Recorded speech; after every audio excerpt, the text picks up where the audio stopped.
introduce you to someone. I met the finest woman I'd ever met in my life. Back in my day, we'd have called her a brick house. This woman was the finest woman I'd ever seen in my life. There's just one little problem. Back then, ladies didn't like big old linemen. The Blind Side hadn't come out yet. They like quarterbacks and running backs. We're at this dance, and I find out her name is Trina Williams from Lompoc, California. And we're all dancing, and we're just excited. And I decide in the middle of dancing with her that I would ask her for her phone number. Trina was the first one. Trina was the only woman in college who gave me her real telephone number. The next day, we walked to Baskin & Robbins ice cream parlor. My friends couldn't believe it. This has been 40 years ago, and my friends still can't believe it. We go on a second date, and a third date, and a fourth date. We drive from Chico to Vallejo so that she could meet my parents. My father meets her. My daddy, my hero, he meets her, pulls me to the side and says, "Is she psycho?" But anyway, we go together for a year, 2 years, 3 years, 4 years. By now, Trina's a senior in college. I'm still a freshman, but I'm working some things out. I'm so glad I graduated in 4 terms. Nixon, Ford, Carter, Reagan.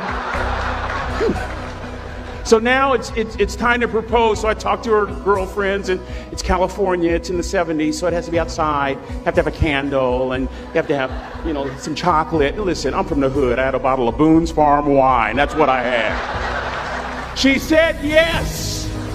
That was the key. I married the most beautiful woman I'd ever seen in my life. Y'all ever been to a wedding, and even before the wedding starts, you hear this? How in the world?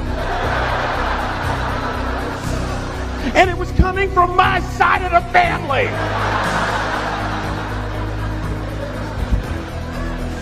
We get married, we have a few children, our lives are great.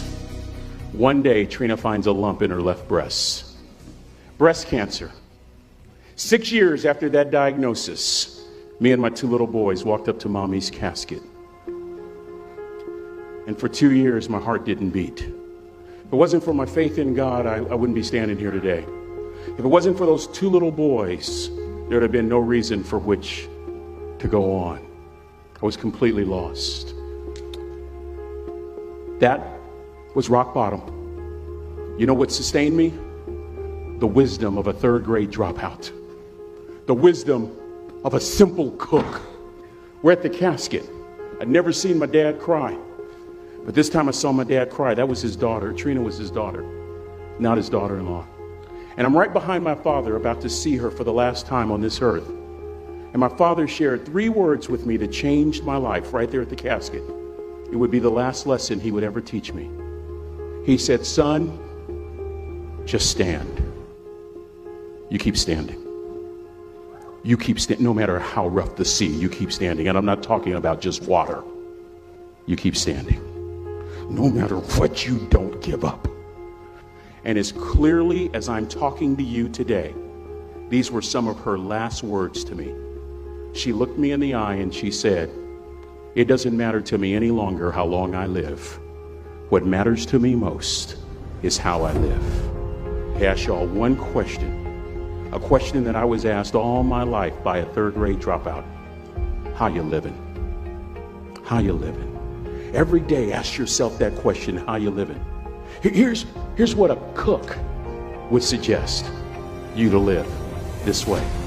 That you would not judge, that you would show up early, that you'd be kind, that you'd make sure that that servant's towel is huge and used, that if you're going to do something, you do it the right way. That cook would tell you this, that it's never wrong to do the right thing, that how you do anything is how you do everything. And in that way, you will grow your influence to make an impact. In that way, you will honor all those who have gone before you, who have invested in you. Look in those unlikeliest places for wisdom. Enhance your life every day by seeking that wisdom and asking yourself every night, how am I living? May God richly bless y'all. Thank you for having me.